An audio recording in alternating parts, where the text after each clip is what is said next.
हजरत ख्वाजा मोइनुद्दीन चिश्ती रहमतुल्लाह अलैह और आना सागर झील का वाकया।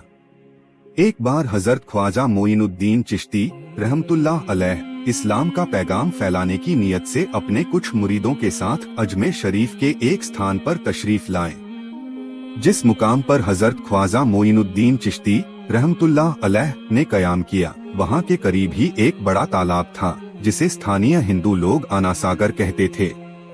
उस दौर में इस तालाब की वुसअत और पवित्रता के कारण हिंदू समाज में इसका बहुत एहतराम किया जाता था। उनका यह अकीदा था कि जो शख्स दिन भर गुनाह करने के बाद इस तालाब में गुस्ल स्नान करता है, उसके तमाम गुनाह धुल जाते हैं। इसी वजह से वे इस तालाब को हमेशा दियों से सजाए रखते थे। कहा जाता है कि इस तालाब में हर रात दिए जलाने के लिए तकरीबन 3 मन तेल की जरूरत होती थी। तालाब की पवित्रता के कारण वहां सभी हिंदुओं को दाखिल होने की इजाजत नहीं थी।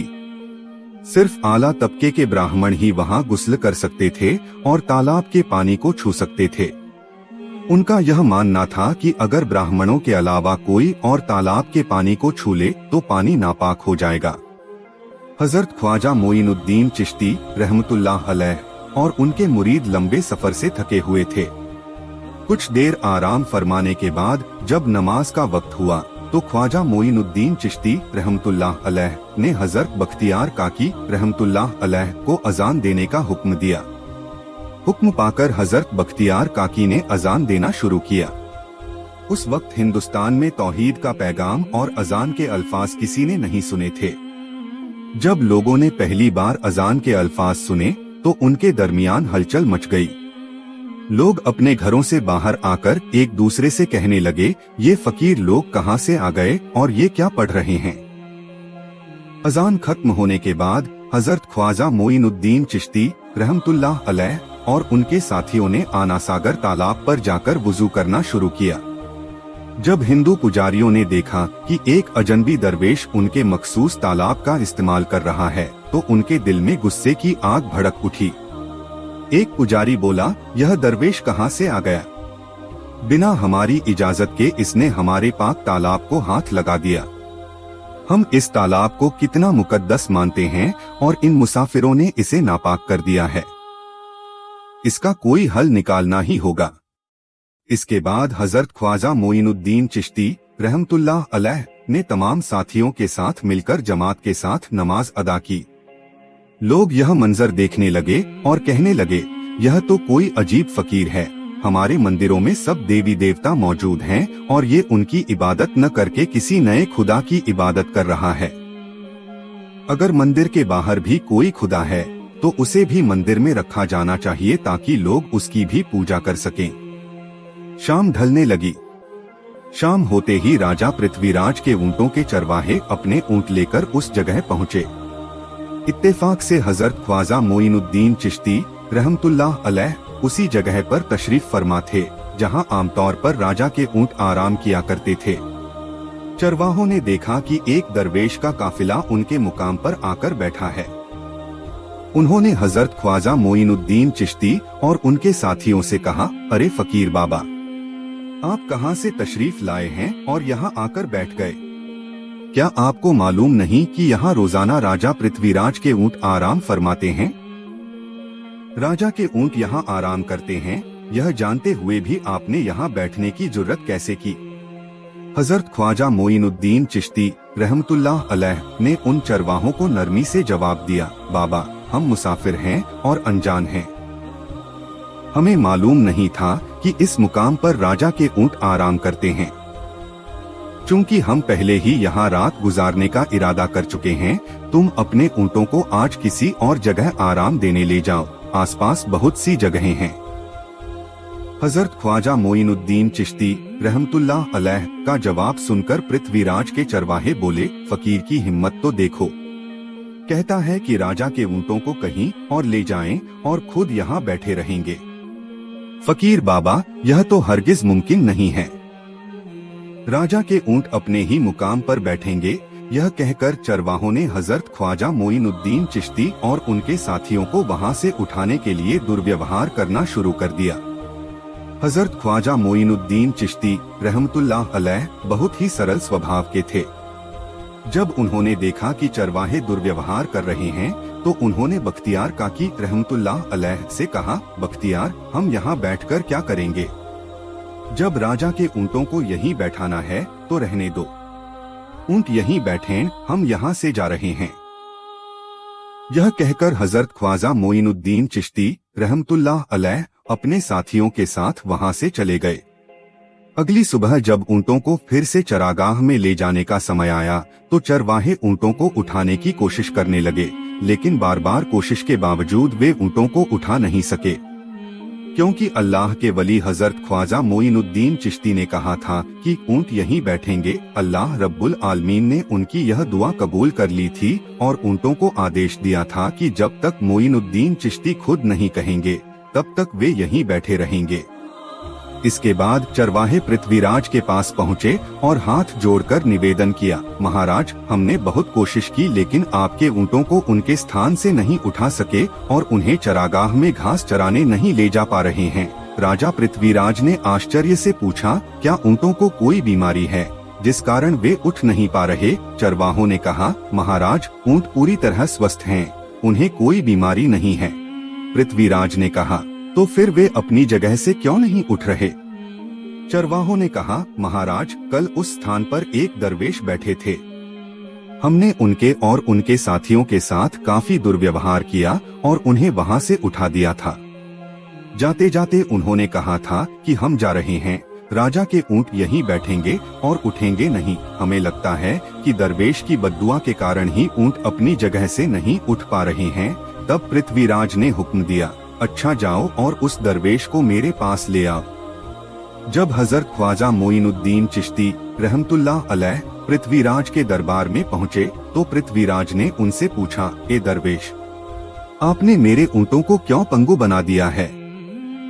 मेरे ऊँट भूखे मर रहे हैं, कृपया अपना जादू उनसे हटा लें। पृथ्वीराज की बात सुनकर हजरत ख्वाजा मोइनुद्दीन चिश्ती मुस्कुराते हुए बोले, हे अल्लाह के बंदे, हम मुसलमान हैं और मुसलमान कभी जादू नहीं करते।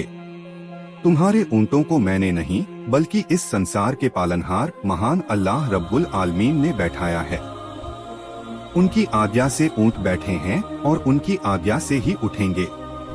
लेकिन मैं उस सर्वशक्तिमान से प्रार्थना कर सकता हूँ कि वह तुम्हारे ऊँटों को उठने की अनुमति दे। हजरत ख्वाजा मोइनुद्दीन चिश्ती रहमतुल्लाह अलैह की दुआ करते ही चरवाहों ने देखा कि ऊँट अपनी जगह से उठकर चरागाह की ओर बढ़ने लगे।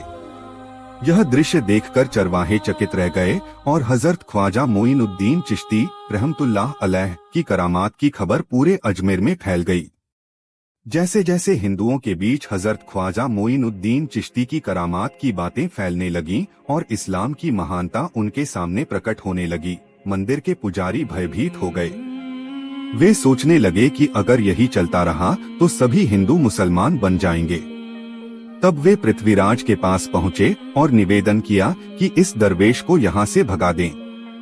पुजारियों ने कहा कि यह दरवेश हर दिन 5 बार हमारे पवित्र तालाब में हाथ लगाकर उसे अपवित्र कर रहा है। पुरोहितों की बात सुनकर पृथ्वीराज ने हजरत ख्वाजा मोइनुद्दीन चिश्ती को बुलाया। जब वे दरबार में पहुँचे तो पृथ्वीराज ने कहा, ए दरवेश, हम देख रहे हैं कि आप हमारे पवित्र तालाब को अपने अपवित्र हाथों से खराब कर रहे हैं। आप तुरंत हमारे देश से चले जाएं। हजरत ख्वाजा मोइनुद्दीन चिश्ती ने कहा, बाबा, हम लोग तो केवल वुरू करते हैं, नहाते नहीं। अगर पूरी देह के स्पर्श से आपके तालाब का पानी खराब नहीं होता तो केवल हमारे हाथ और चेहरे के पानी से तालाब अपवित्र कैसे हो सकता है? पृथ्वीराज ने कहा, वे सभी लोग हमारे धर्म के हैं, जबकि तुम लोग कहीं और से आए हो। तुम हमारे धर्म के नहीं हो, इसलिए तुम्हारे हाथ लगाने से हमारा तालाब अपवित्र हो जाता है। तब हजरत ख्वाजा मोइनुद्दीन चिश्ती ने कहा, अच्छा बाबा, हम अब आपके तालाब के पानी को हाथ नहीं लगाएंगे, लेकिन हमें पानी की जरूरत है तो हम चाहते हैं कि केवल एक बर्तन में पानी ले लें। पृथ्वीराज ने कहा, ठीक है, तुम पानी ले सकते हो, लेकिन तुम्हारा बर्तन तालाब में लगे, तुम्हारे हाथ नहीं। हजरत ख्वाजा मोइनुद्दीन चिश्ती रहमतुल्लाह अलैह ने अपने मुख्य खलीफा बख्तियार काकी रहमतुल्लाह अलैह से कहा, बख्तियार जाओ और राजा के तालाब से एक बर्तन में पानी ले आओ। बख्तियार काकी ने हजरत ख्वाजा मोइनुद्दीन चिश्ती के आदेश का पालन करते हुए आना सागर से पानी लेने गए। उन्होंने बर्तन को तालाब में डुबोया और उनका हाथ पानी को नहीं छू सका, क्योंकि चमत्कार वश पूरा तालाब एक छोटे बर्तन में समा गया। आना सागर पूरी तरह से सूख गया और उसकी तली में केवल सूखी रेत दिखाई देने लगी।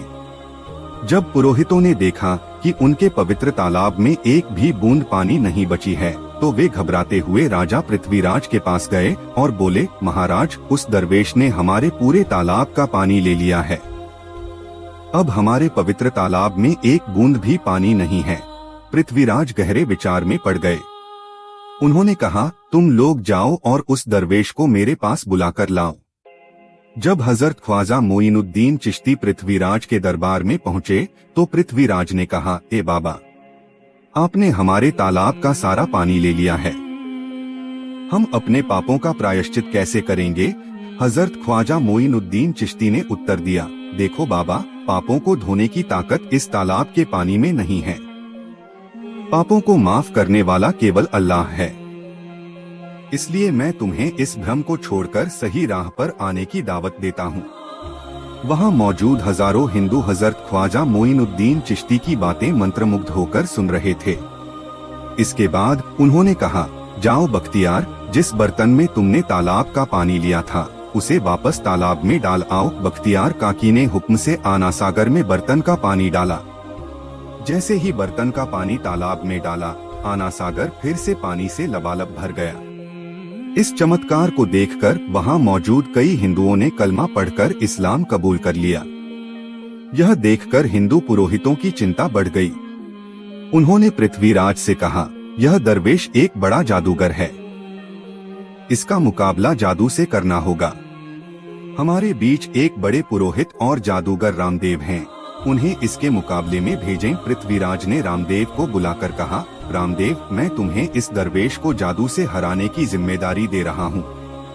रामदेव अपने साथियों के साथ हजरत ख्वाजा मोइनुद्दीन चिश्ती रहमतुल्लाह अलैह के सामने मुकाबले के लिए पहुँचा। उसने कहा, मोइनुद्दीन, अगर तुम में ताकत है तो मुझसे जादू का मुकाबला करो। हजरत ख्वाजा मोइनुद्दीन चिश्ती ने उसकी बातों का कोई जवाब नहीं दिया। रामदेव ने देखा कि ख्वाजा मोइनुद्दीन चुप हैं, तो उसने गाली गलौज करना शुरू कर दिया। जब रामदेव अपनी हदें पार कर गया तो हजरत ख्वाजा मोइनुद्दीन ने उसकी आंखों में देखते हुए कहा, रामदेव, तू चिल्ला रहा है, लेकिन मैं तेरे माथे पर ईमान की रोशनी देख रहा हूँ। हजरत ख्वाजा मोइनुद्दीन चिश्ती रहमतुल्लाह अलैह की यह बात सुनते ही रामदेव कांपने लगा और उसी क्षण अल्लाह रब्बुल आलमीन ने उसके दिल में ईमान की रोशनी डाल दी।